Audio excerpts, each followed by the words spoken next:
Washington, CNN. The proverbial game of chicken between President Donald Trump and North Korean leader Kim Jong-un has only escalated in recent months, but amid the public name-calling and threats of annihilation, regime officials have been quietly attempting to set up meetings with Republican analysts in an apparent attempt to better understand the mixed messages coming from the Trump administration. North Korea has consistently demonstrated that it is unwilling to engage in direct negotiations over its rapidly developing nuclear program despite Trump's fiery rhetoric and increased sanctions, growing more defiant in the wake of several successful ballistic missile launches and its latest nuclear test. While top diplomats continue to insist the U.S. prefers a diplomatic resolution to rein in the rogue nation, there is little evidence to indicate that either side is willing to concede any ground on key issues that could open the door to formal negotiations. The absence of official diplomatic talks has only increased the likelihood of a potential miscalculation,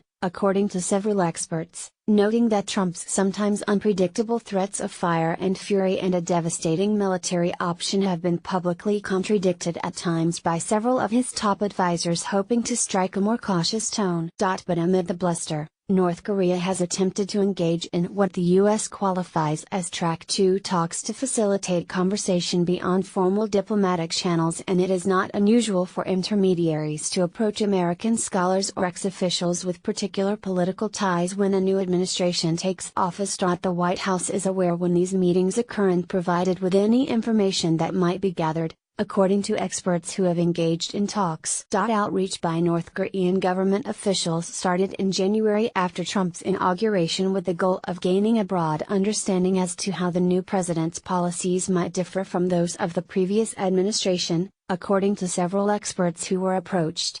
They wanted to get a beat on the new president, but that did not happen, said Douglas Ball, a member of President Ronald Reagan and George H.W. Bush's National Security Council staffs, who was contacted on several occasions by the North Koreans this year. The Washington Post first reported that North Korean officials were reaching out to several Republican-linked analysts to get a better understanding of Trump's messaging. I think they may have thought that reaching out to people who represent what is now the mainstream way of thinking and who had more access to the Trump administration than people in past was a better way to send messages or get information, said Bruce Klinger, a former CIA analyst and the top expert on North Korea at the conservative-leaning Heritage Foundation. They are trying to piece together what they can about what the U.S. policy is under the new administration, he said. But even in Washington, we are often confused or have questions about what the parameters of the policies are, so imagine trying to assess Washington from further away, in Seoul, Tokyo, and Pyongyang.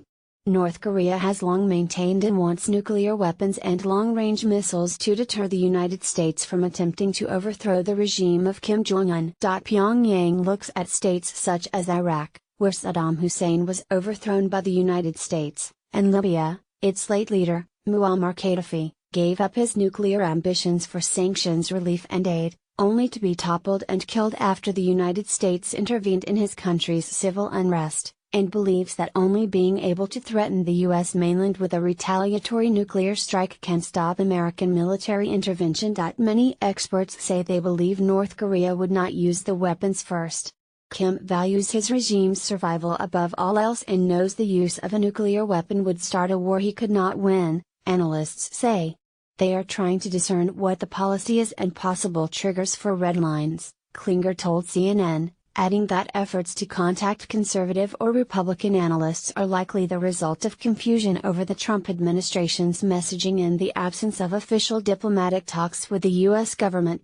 While these talks can provide valuable opportunities for both sides to gather information, Klinger emphasized that the North Koreans should use official channels to communicate any messages that might signal they are serious about negotiations directly to the U.S. government. Communications through this channel were cut off in July 2016 but reopened to facilitate the return of Otto Warmbier, an American student who had been imprisoned in North Korea, according to Klinger, who added that efforts to engage in Track 2 talks did not just begin with the Trump administration or while the channel was closed. However, Trump and Kim's war of words